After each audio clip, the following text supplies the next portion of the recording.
On m'a posé une question sur le calendrier. Pourquoi il a un jour de moins? Un jour de moins que quoi? Si tu parles de notre calendrier, pourquoi a-t-il un jour de moins que le calendrier grégorien? Le calendrier grégorien a 365 jours, le nôtre en a 364. C'est parce que dans le livre d'Enoch, il est dit que l'année dure 364 jours.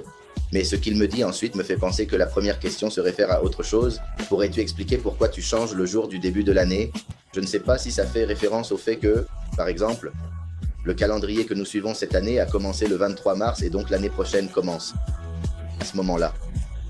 Si la question est pourquoi on fait ça, pourquoi on recule par rapport au calendrier grégorien, c'est justement pour cette raison que je viens d'expliquer, parce que le calendrier grégorien a 365 jours, le nôtre en a 364. Donc, quand nous atteignons 364, disons que le calendrier grégorien et le calendrier hébreu commencent le même jour. Quand nous atteignons 364, le calendrier grégorien a encore un jour. Donc, quand le calendrier grégorien du deuxième an a 2 jours, le calendrier hébreu n'en a qu'un. Et quand nous arrivons à la 3e année, le calendrier grégorien est au 3e jour et le calendrier hébreu est au 1er jour. Donc, c'est de là que vient ce dont nous avons parlé encore et encore à propos de l'ajustement qui doit être fait, tout comme dans le calendrier grégorien, où ils font un ajustement tous les 4 ans en ajoutant un jour au mois de février. Tous les 4 ans, ils ajoutent un jour pour ajuster le calendrier, parce que le calendrier grégorien dure 365 jours, mais le cycle solaire dure 365,24 jours. C'est pourquoi ils ajoutent un jour tous les 4 ans pour compléter ce jour supplémentaire qui se crée tous les 4 ans, 24 heures de plus tous les 4 ans dans le calendrier grégorien, mais dans le calendrier hébreu, il dure 364 jours. Le soleil dure 365,24 jours, donc chaque année, le soleil enlève, pour le dire ainsi, un jour de 0,24 au calendrier hébreu. Donc après 2 ans, nous avons 2 jours ou de 5. Ensuite, à la 3e année, nous avons 4,75.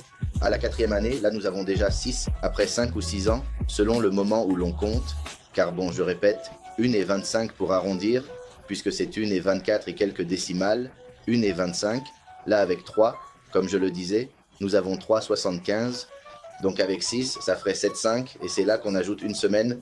Donc tous les 5 ou 6 ans, il est nécessaire d'ajouter une semaine, et cette semaine est ajoutée selon le moment où le soleil passe par le centre du ciel, ce qu'on appelle l'équinoxe. Dans le cas de ce que l'Écriture nous révèle, cela doit être à l'équinoxe de printemps, donc quand le soleil passe par le centre du ciel pour commencer le printemps, c'est là que commence l'année. C'est pour ça que je disais qu'on commence à reculer. Il va passer de ce centre, lequel passe le soleil. Donc il faut ajouter une semaine et on continue à compter de la même manière. En fait, ce que je mentionne est lié à ce que je disais tout à l'heure sur le cycle sacerdotal des 24 familles sacerdotales qui pendant 6 ans se succédaient, étant 2 semaines par an en sédition. Le sujet